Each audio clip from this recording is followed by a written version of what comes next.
त्याच्यानंतर आपला जो कॅनवाचा पॅटर्न आहे तो आपण कट करून घेणार आहोत.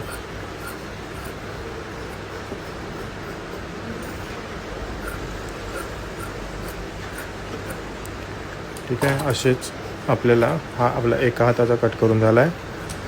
आपल्याला दुसऱ्या हाताचा पण कट करून घ्यायचा आहे. त्याच्यानंतर या कॅनव्हासला आपल्याला काय करायचं आहे, दुसऱ्या कपड्यावरती प्रेस करून घ्यायचं आहे. प्रेस करून घेतल्याच्यानंतर कॅनव्हाच्या बाजून जे पाव इंच एक्स्ट्रा कपडा आहे त्याला आपण असं फोल्ड करून घेणार आहोत. व्हिडिओत दाखवल्याप्रमाणे आपल्याला दोन्ही कॅनव्हासला अशी फोल्ड मारून घ्यायची आहे. त्याच्यानंतर हाताचा जो आपला मिडल पॉईंट आहे त्याला एक नॉर्मल असा कट करून घ्यायचा आहे. कट केल्याच्यानंतर जो आपण कॅनव्हास काढून ठेवलेला आहे त्याला बरोबर दोघांचे सेंटर एकमेकाला मॅच करून स्ट्रेट लाईनमध्ये ठेवायचं आहे. कॅनव्हास अजिबात वाकडा वगैरे ठेवायचा आणि आपल्याला सरळ ठेवून घ्यायचं आणि पिन लावून घ्यायचे. पिन लावून घेतल्याच्यानंतर कॅनव्हासच्या आतल्या बाजून आपण शिलाई मारून घेणार आहोत. शिलाई मारून घेतल्याच्यानंतर आतून पाव इंच सोडून आपण कट करून घेणार आहोत आणि जिथे त्रिकोण आहे तिथे बारकासा कट मारून कॅनव्हास उलटा आतमध्ये आपण फोल्ड करून घेणार आहोत. व्यवस्थित फोल्ड करून घेतल्याच्यानंतर आपल्याला आतमध्ये कॉन्ट्रास्टमध्ये पर्पल कलरच्या प्लेट्स टाकून घ्यायच्या.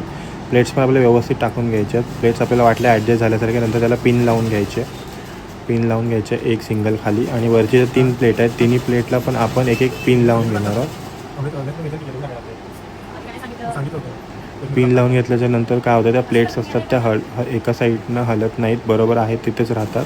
अशाच आपण सेम जसं ह्या साईडला गेलं तसंच आपण दुसऱ्या साईडच्या पण प्लेट्स टाकून घेऊया आणि त्यांना पण आपण अशा पिन लावून घेऊया. ठीक आहे, पिन लावून घेतल्याच्यानंतर वरच्या बाजून आपण लॉक करून घेऊया म्हणजे जेणेकरून त्या एक साईडला कुठे हलणार नाहीत, आहे तिथेच राहतील. आपण ते लॉक करून घेतलेलं, नंतर पिना काढून घ्यायच्या. त्याच्यानंतर ह्या आपल्याला प्लेट्स ह्या हाताला आपल्याला अशा लावायच्या आहे. ठीक आहे, तर त्याच्यासाठी आपल्याला काय लागेल, जो आपला पर्पल कलरचा कपडा आहे त्याच्या खाली आपल्याला एक अस्तरचा कपडा ठेवायचा आहे. त्याच्यावरती आपल्याला त्या प्लेट्स ठेवायच्या आणि त्याच्यावर आपला जो हात आहे तो लावून आपल्याला त्याला स्टिच करून घ्यायचा आहे. स्टिच करून झाल्याच्या नंतर जो एक्स्ट्रा फॅब्रिक आहे तो आपण आतून कट करून टाकणार आहोत. ठीक आहे, आतून कट करून टाकणार.